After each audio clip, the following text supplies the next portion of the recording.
This is the Sony XB13, an affordable, quality, rather small portable Bluetooth speaker. It also has a good battery life, some useful features, and a sound profile that might impress you considering its minuscule size. But at this size, it's too big for your pocket and it's seemingly too small to create truly great audio. Is it an awkward middle child speaker that you should avoid, or is it the perfect mix of size and quality and price for you?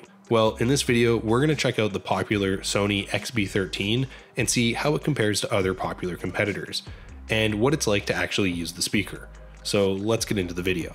The Sony XB13 comes in a range of colors to match your aesthetic. It has a cylindrical soda can design, and it's small enough to easily store in a bag. It only weighs 9 ounces, so it's exceptionally lightweight, portable, and I like that it comes with a super convenient removable strap, so I could carry it comfortably. The base of the speaker also comes with a rubber footing to prevent movement on flat surfaces, although it's still prone to vibrations at louder volumes. It also has small gaps in the plastic base to allow the sound to pass through, which works as a passive radiator to enhance the low-end response. I think the robust IP67 water and dust resistant build is a solid feature, and you can submerge it in up to 1 meter for 30 minutes, so it's perfect for outdoor use. It comes with a total of 5 buttons, and it has a rubberized finish along the side panel, along with the USB-C port for charging. You get a power button, a dedicated Bluetooth pairing button for easy connection, volume up and down adjustments, and a multi-purpose play-pause button that can be used to skip songs, navigate backwards, or answer or end incoming calls using the speakerphone feature.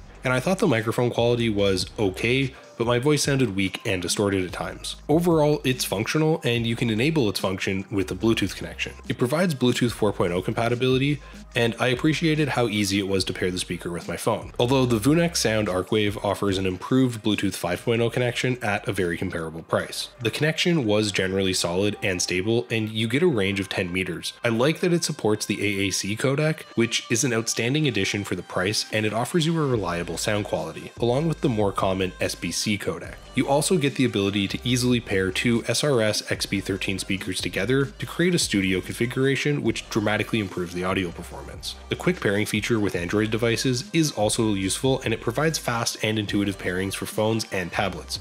However, it does lack a 3.5mm port. I think the battery life is solid enough, and it lasts for around 16 hours, which is more than the rival JBL Clip 4.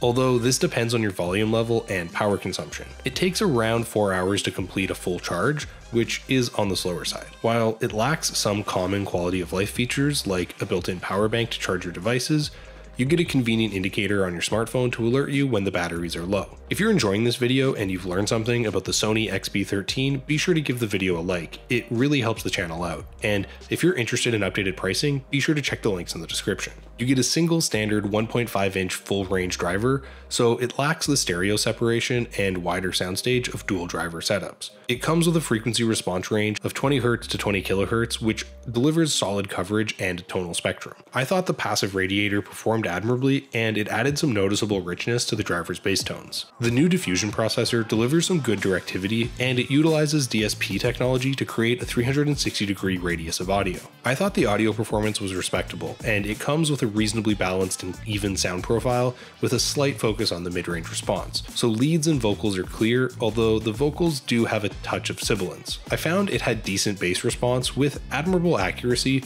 which should suit most music except for sub-bass heavy genres, along with a crisp and bright treble. While I thought the sound diffusion processor worked and it spread the sound out well, it doesn't have a lot of clarity, and some frequencies can sound a little flat, especially at a distance. I also noticed that the speaker lacks some volume, which is understandable given the pocket size. So is the Sony XB13 speaker worth it? Considering the price, it's a pretty solid product, but other options are worth investigating. The JBL Clip 4 is a comparably priced option that delivers a similar audio performance with a more portable pocket-sized clip design. The downside is the JBL Clip 4 has a shorter battery life and it lacks some volume. If you want something much louder at this price point but less portable, the VUNEX Sound Arcwave is marginally more expensive, but it provides an improved Bluetooth 5.0 connection, and its comparable battery life and impressive soundscape with multiple listening modes. Overall, I thought the Sony SRS XB13 is a solid budget-friendly offering that pumps out respectable audio quality